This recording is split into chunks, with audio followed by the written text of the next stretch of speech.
Bonjour à toutes et à tous et bienvenue sur cette chaîne de bricolage. Aujourd'hui, on va parler de volts, d'ampères, de tension et d'intensité. Et on va faire très simple. Les puristes, les spécialistes ne seront peut-être pas contents parce que je vais souvent vulgariser mes termes de manière à ce que le plus grand nombre de personnes puissent comprendre de quoi on parle. Quand j'ai commencé à bricoler il y a une quarantaine d'années, tous ces termes étaient un petit peu barbares pour moi et depuis, en simplifiant les choses, j'ai mieux compris de quoi on parlait et c'est ce que je vais vous expliquer. Et évidemment, comme ce sont des grandeurs physiques, il va falloir utiliser des instruments pour les mettre en évidence. Et je vais commencer tout de suite par une image assez simple de ce qu'est la tension. La tension, c'est l'attractivité qu'il y a entre deux fils. Plus la tension est importante, plus l'énergie qui est contenue dans un fil a envie d'aller vers l'autre fil. On parle de basse tension quand on est sur des batteries de voiture en 12 volts et on parle de tension quand on est sur un réseau domestique. Je ne vais pas plus loin dans les explications et dans les autres tensions parce que bien sûr il en existe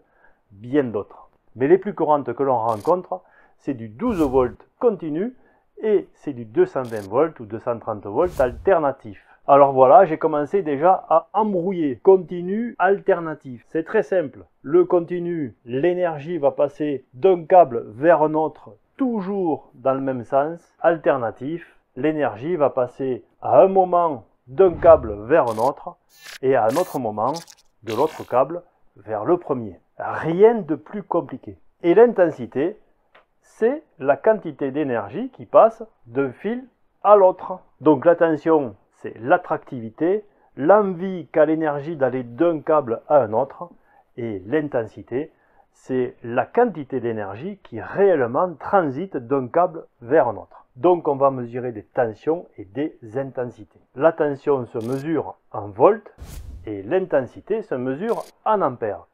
D'où les termes de voltage pour volt et pour tension et d'ampérage pour intensité et ampère. Et voilà, c'est quand même assez simple. Maintenant, quand on bricole, bien souvent, on veut savoir s'il y a de la tension ou s'il y a de l'intensité qui circule dans les câbles. Et là, on a besoin d'instruments.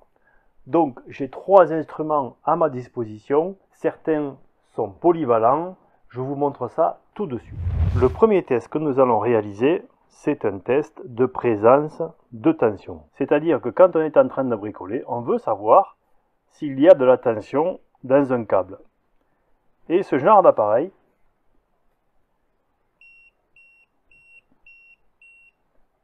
permet de détecter ici qu'il y a de la tension.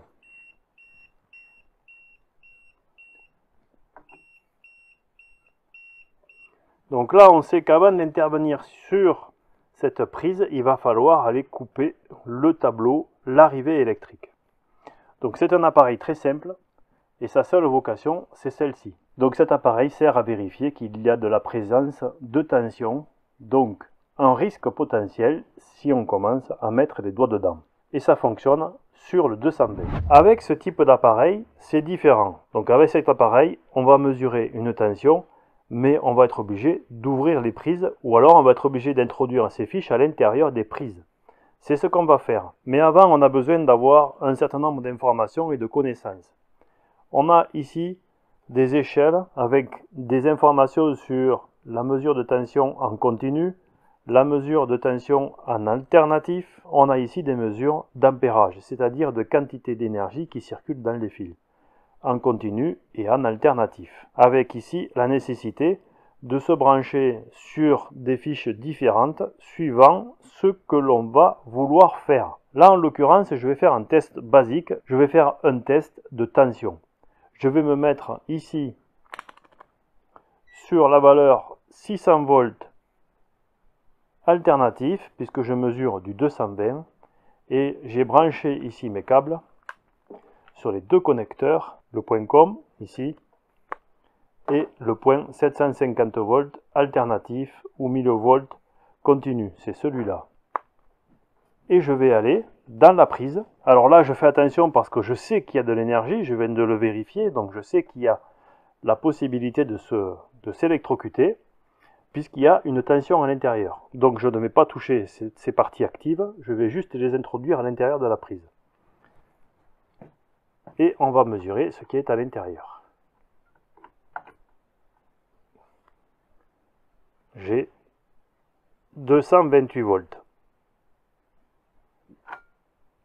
Donc avec cet appareil et ces deux fiches, en introduisant les fiches dans la prise, j'ai mesuré la tension qu'il y avait aux bornes des câbles, ici, à l'arrivée, dans la prise. Pour l'instant, il n'y a aucune intensité, puisqu'il n'y a aucun appareil de branché. Donc il n'y a pas de circulation entre les câbles d'arrivée et de départ. En l'occurrence, entre la phase et le neutre, il n'y a aucune circulation d'énergie, donc il n'y a pas d'intensité. On va trouver de l'intensité dans la prise dès l'instant où on va relier la phase et le neutre. Et à ce moment-là, quand on aura un appareil, il va consommer et il va faire circuler de l'énergie entre la phase et le neutre. Avec cet appareil, on ne peut pas mesurer d'intensité directement sur un appareil branché, comme par exemple sur cet aspirateur. Ici, je n'ai aucun moyen de mesurer l'intensité qui passe à l'intérieur du câble et qui va donc démarrer ce moteur. Impossible de le faire avec ça. Donc cet appareil est un testeur sans contact. Cet appareil est ce qu'on appelle un multimètre. Donc il va mesurer différentes valeurs. Ici donc la tension, l'intensité et d'autres valeurs ici dont je ne parlerai pas dans cette vidéo. Cet appareil ici est une pince ampère-métrique mais qui a aussi une fonction multimètre. Puisqu'en fait il y a des câbles comme sur cet appareil ici. Mais en plus, il y a ici une pince. Et on va voir à quoi ça sert. La première des fonctions intéressantes ici, c'est qu'avec cet appareil, on va pouvoir faire déjà la même chose qu'avec celui-là. C'est-à-dire que sans contact, on va pouvoir chercher où est-ce qu'il y a de la tension. Et là, hop, on n'a pas besoin de s'approcher bien près. On voit déjà qu'ici, on a de la tension. Donc la première des fonctions, c'est celle-ci, c'est de vérifier l'absence de tension sans contact. Alors il faut approcher doucement, il y a une méthodologie, mais là on est bon. Et là on voit qu'il y a de la tension. Donc là on ne va pas aller mettre les doigts comme ça dans la prise. Alors ici c'est évident, mais quand on est là, sur un câble en plein milieu, ou quand on est à l'intérieur d'une maison, dès que je m'approche du radiateur, en fait, je suis à 1 mètre et je commence déjà à détecter l'électricité qui circule ici dans le radiateur. Maintenant, quand on est sur un tableau électrique, le plus simple ici, c'est de prendre les fiches avec ici la protection et de prendre la tension entre la phase et le neutre. Et on trouve naturellement 230 volts avec une légère variation qui est due à la variation du réseau électrique. Maintenant, pour mesurer l'intensité qui va circuler, c'est-à-dire la quantité d'énergie qui va circuler dans les câbles, il faut utiliser la pince ampère-métrique que l'on va mettre sur le bon calibre. Et ici, on a pratiquement 15 ampères. Donc la mesure de la quantité d'énergie qui passe dans les câbles ne peut se faire qu'avec ce genre d'instrument, parce que sinon, la mesure est plus compliquée. On peut aussi mesurer l'intensité avec des touches comme ça, mais il faut faire un montage particulier. Et c'est beaucoup plus compliqué qu'avec ceci où on n'a aucun contact avec le câble et où on a une valeur de lecture directe. Bien entendu, pour aller sur un tableau électrique, il y a un certain nombre de précautions à prendre. Je l'ai expliqué dans une vidéo particulière. Le lien est dans la description de cette vidéo. Et quand on est sur du 12 volts, pour mesurer la tension, c'est assez simple. On va se mettre ici sur la tension. On va prendre ici les touches et on va se mettre comme ça et comme ça. Et on va mesurer 12 volts 0,4. Pour ce qui est de l'intensité, c'est un petit peu différent. On va pouvoir la mesurer aussi, qui circule. Et on va se mettre par exemple autour de la masse. Et on a 1,34 ampères. Ce qui veut dire que cette voiture qui est stationnée, eh bien, elle consomme 1 ampère 35. La tension qu'il y a aux bornes de la batterie, c'est 12 volts, c'est du continu. Le courant circule d'une borne à l'autre. contrairement à un tableau électrique où le courant est en 220 volts alternatif. Donc le courant circule alternativement d'une borne à l'autre, de la phase au neutre. Maintenant, si l'on veut mesurer par exemple la consommation de cet aspirateur, on ne peut pas mesurer l'intensité directement comme ça sur ce câble. Il faut séparer les câbles pour mesurer soit sur la phase, soit sur le neutre. On va regarder l'intensité de démarrage. On a 13 ampères. Donc ce genre d'appareil peut être très utile pour voir l'intensité de démarrage. On a vu qu'on avait un pic à 13 ampères. Ça mesure sur 100 millisecondes. C'est pas beaucoup, mais ça veut dire quand même que 13 ampères en 220 volts, ça fait 3 kW, rien que pour le démarrage. Sur la plaque, on voit qu'il y a marqué 2,6 ampères en consommation.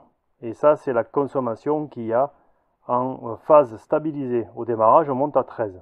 Donc on peut donc vérifier s'il y en a un problème, par exemple sur un moteur, avec ce genre d'outillage, avec la mesure de l'ampérage. L'ampérage, c'est la quantité d'énergie qui va passer entre ces fils pour faire tourner ce moteur.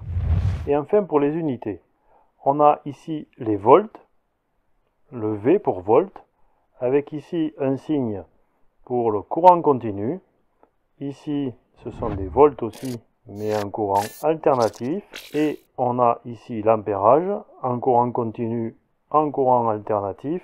Et ensuite, au niveau des unités, donc ici ce sont des volts, ici ce sont des millivolts, donc un millivolt c'est 1000 fois plus petit qu'un volt. Ici on a les ampères, on a 10 ampères, et puis on descend à 600 milliampères, 60 milliampères et 60 microampères.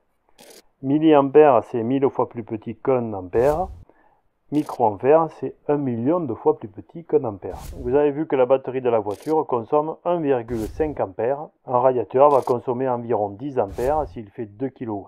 Et ici, le point est au niveau de l'ampère. On voit ampère ici marqué 0,01 ampère. Bon, ça c'est une erreur de lecture. Voilà pour les unités et voilà pour les appareils qui permettent de bricoler l'électricité. J'espère que ces explications très simples vous auront permis de démystifier ce qu'est la tension et l'intensité et la manière dont on peut vérifier qu'il y a de la tension ou de l'intensité dans un câble à la maison ou à la voiture, enfin dans vos bricolages.